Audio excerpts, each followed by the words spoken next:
2015 was a year for some amazing indie games. This is not one of them. When I saw this game on Angry Joe's Top Games of 2015, I was really excited for it. It has everything I like: retro, colorful, 16-bit graphics. It's a stealth game where you just go around killing people. It's basically a 16-bit version of Hitman. And you guys know how much I love Hitman. And hearing about it from Joe, a reviewer I've been watching for years and respect and look up to, and agree with almost all the time, just made me more hyped. So I went into this game with an open mind, remembering that it is an indie game that came from GameJolt, and I came out mostly disappointed. It was really frustrating sitting down and playing the game to the end just to try to find some sort of justification. I don't understand how this game made Angry Joe's top 10 list of 2015. That doesn't mean he doesn't have the right to put it on his list. 2015 has some amazing indie games: Army Crawler, Broforce, Hotline Miami, one of my favorite games ever with great level design, story and music. When it comes to the soundtrack of the game, most of the time it's really repetitive and starts to get annoying since you're gonna be replaying these missions way too many times. And not only because of that, but also the loop is like 30 seconds long, or at least it feels that way. And other times, it just sounds like someone pinned me to the floor, sat on my face, and started farting directly in my ear. But Jay, you hate the electronic music, you can comment on the soundtrack. Regardless, I can still listen to Hotline Miami's soundtrack and enjoy it, and it's still electronic music. This one's just repetitive shit. 9 times out of 10, I just turned off the music completely and played Linkin Park in the background.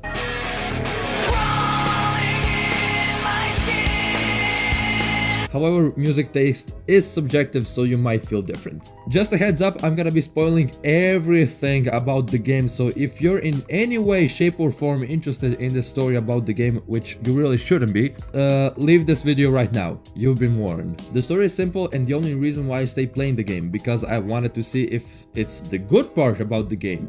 Spoiler alert, it's fucking not. I mean, it's not terrible, it's just very bad and very predictable. I knew what was going to happen at the end from the first cutscene.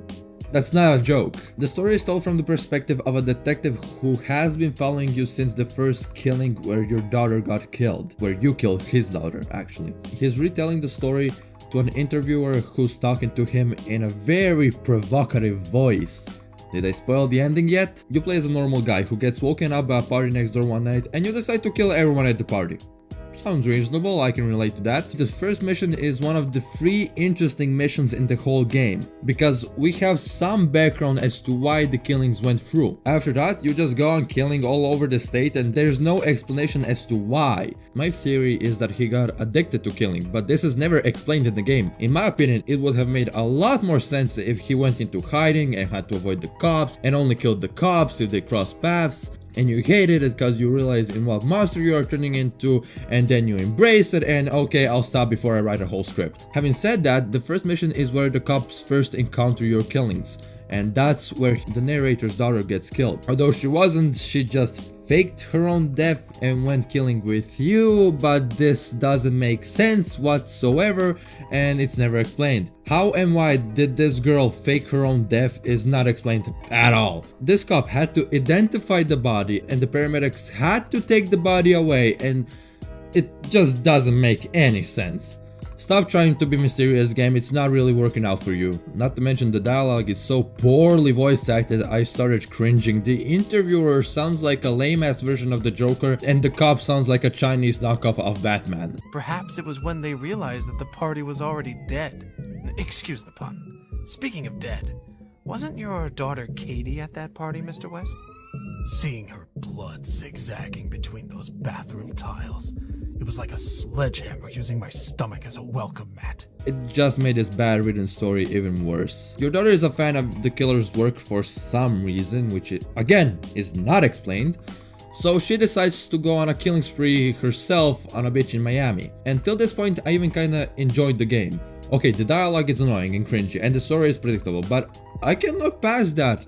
Until now. Until this point, I had no problem going through the missions. Sure, I got caught now and then, but that was all my fault. And it took me less than 20 minutes to finish a mission. But this level, this fucking level pissed me off so much I almost gave up playing the game altogether. The difficulty spike is insane. It took me around 2 hours to finish this mission alone, and the biggest problem, the developer is aware of the issue and won't fix it just because he got a good giggle from watching Angry Joe not being able to pass it on his live stream. This is not a fun challenging game like Dark Souls or 2D cartoon Dark Souls. It's a game with bad game design, and it's just hard for the sake of being hard. From this mission until the end, there are bodyguards in the game, which is understandable since there is a serial killer on the loose and he's going after parties. I don't know why they didn't just cut off the parties altogether, but I guess then we wouldn't have this game. What a shame that would be. The bodyguards are one of the reasons why I despise this game's level design. These guys will attack you for no reason whatsoever. You just have to get a little too close to their personal space and boom, you're busted. Now you gotta go all over again. These guys are the worst part about this game, hands down. Yeah, I'm talking about you, baby deck. Compensating for something? Here's just what about... There is literally no explanation as to why you're being attacked. Jay, what are you talking about? You're the killer. In the Miami mission, where the guards are first introduced, you play as the cop's daughter.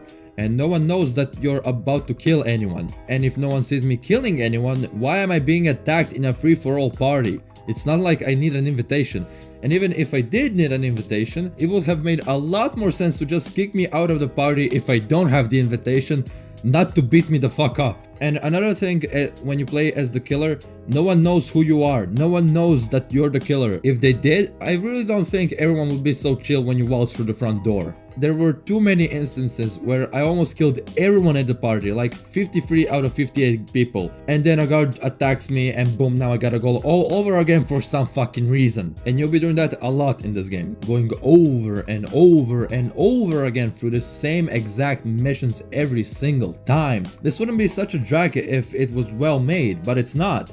Levels are completely random, which is just bullshit, because most times you completing the level is just random luck, and because of this you never feel like you get better at the game. Dark Souls isn't hard for the sake of being hard. It's hard because it expects from you to learn how the enemies work and from your mistakes.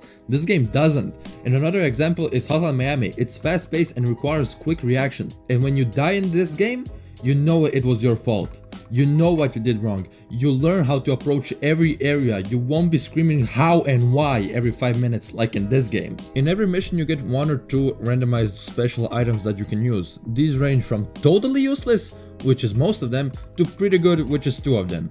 There's the katana, just why? Like there's no difference between the katana and the knife. Like, why did you give me this? The stun bomb, which sounds cool, but it's pretty useless. In these parties there's a lot of people in one room, and the radius of the flash is so small that it just knocks out a few people, and you can't kill them because everyone is just standing there. So you have to use it in small rooms where again it's useless because it's not needed. I can just kill 4 people quickly and get out of the room. The next one is the normal bomb, which is better because it kills people, but again the radius is very small. And not only that, but it's kind of pointless since the aftermath is a SWAT team coming into the party and knocking everyone down. I don't know what happens if they knock you down, because I would just hide and hope for the best. I was too scared to risk getting busted. After that we have a second suit, which is useful when the cops are after you, so you can just redress and you're good to go. And the last one is, in my opinion, the best one, and that's the smoke bomb, which covers a small area and you can kill anyone in it without a problem. You don't get spotted, nothing.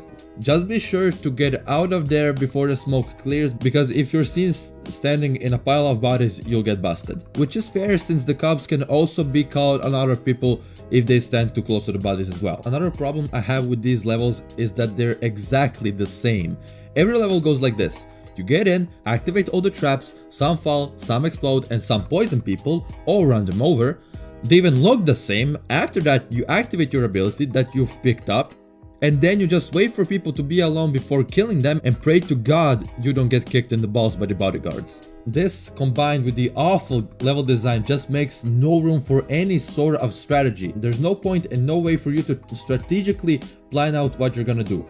Unlike the Hitman games where you can always plan out how you're gonna kill someone. I wouldn't mind it being repetitive if I just had a reason behind the killings like I mentioned previously, and if it wasn't so randomized. The story goes on, your daughter gets killed. Wow, what a turn of events. Your daughter gets killed by a killer she's been hanging out with. Wow, didn't see that one coming from a mile away. So you get arrested, there's a car crash, you escape, yada yada yada, a bunch of boring filler, here we go, the end, finally. The killings take course over a few months, and since the police can't catch you, you gain this cult following or even a religion of some sort. However, these brain-dead retards don't understand the reason behind your killings, so guess what they do? They throw a party in your honor. Hey, guess what happens next? All of them die. However, this last mission is the second of 3 I mentioned at the beginning of the video. This mission is actually interesting when it comes to the backstory of the killings, but after that the mission is pretty much the same as every other. However, this one has a little twist to it. The party is well known, so the police know you're gonna be there, and they send over 2 agents to hunt you down. Cool, okay, now we know why these 2 assholes are here. But as everything else in the game, something doesn't make sense. How do they know who to look for since everyone looks the same? Even the bear! Nonetheless, this gives a backstory as to why these guys are here and why they're attacking you, unlike the bodyguards. After you've completed the mission, which is gonna take a while, you get to the last cutscene and clear the room, cause this plot twist is gonna blow your mind. It turns out that the interviewer was the killer all along. I know, I didn't see that one coming from the first cutscene. So it turns out that the cop knew who it was all along and enjoyed watching you killing people. But he still felt guilty, so he was retelling the story, trying to justify himself. In the end, the killer convinces him that they're the same and they go on killing together, or something like that. This would have been a cool ending if it wasn't obvious from the get-go. I've seen a theory in a YouTube comment section where it explains how they're the same person, which just doesn't make any sense, but whatever. There's one last mission that was interesting just because it was different, and that's the party bus mission.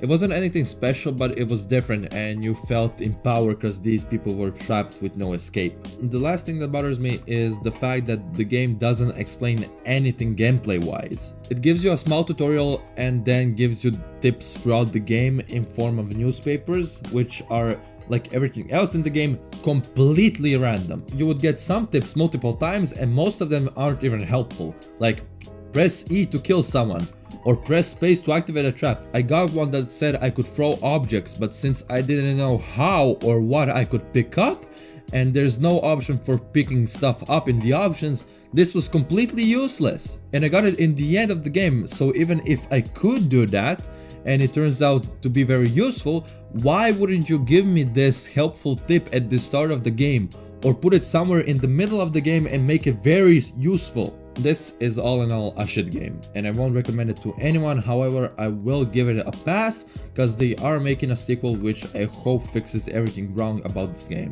and if not, I'm gonna tear it to shreds. Some people said this game shouldn't be taken seriously because the game doesn't take itself seriously, although the game didn't give me any sort of indication that it's a joke other than some references like Mario and Hulk Hogan, but I just consider those as references. The game is poorly written and voice acted and just doesn't make any sense most of the time because it doesn't explain anything, which I said way too many times in this video already. You'll basically be replaying the same mission over and over again. There's no variety. I'm not exaggerating. I've seen a few reviews on YouTube and I feel as if those people watched way too many IGN reviews because they just praised the game for 5 minutes, covered one little inconvenience they had, and that's it. I really cannot agree with any review that I've seen so far. So I really want to know your guys' opinion on this game.